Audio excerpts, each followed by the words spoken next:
Here's an offbeat groove that works well in like ska music and other stuff like that. It sounds like this.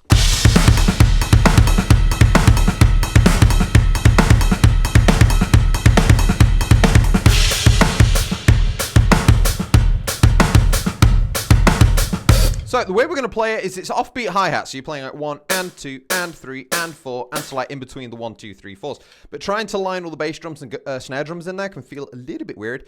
So we're going to go nice and slow. We're going to start bass drum on its own, followed by hat, bass. So we've got 1 and So bass and So one thing at a time. Boom, boom. And then nice loud snare drum is going to come in after that. So bass, hat, bass, snare.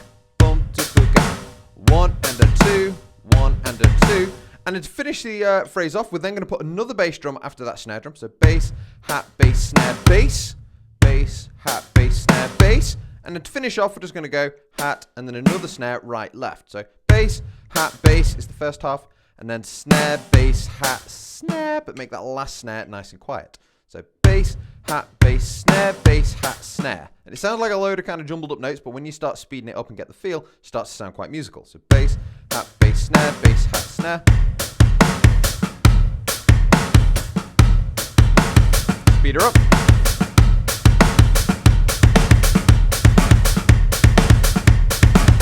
Okay, and again, you've got that long note at the beginning, because you've got 1 and a 2E and a 3 and a 4E and a 1 and a 2E. All think of it as like strawberry pepperoni, strawberry pepperoni, strawberry pepperoni, So you're holding that bass drum a little bit longer before the next note. And with the snare drums, make sure you got a loud note and then a soft note. So make sure really big kind of difference in there makes it sound nice and dynamic.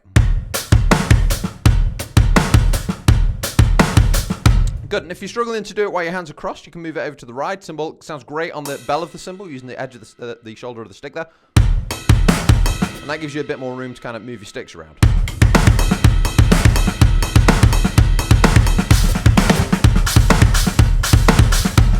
But it's really nice kind of accentuating that offbeat, so rather than 1, 2, da. That's the same groove, but like with a more vanilla hi-hat pattern. But just by having that offbeat there, you still got the cool kick and snare stuff, and then you got the hi-hat going in that cool place as well. And it sounds pretty good fun. Anyway, I'm Dex. If you guys are interested in drum lessons, please get in touch. And for everything else, check out Drumdex.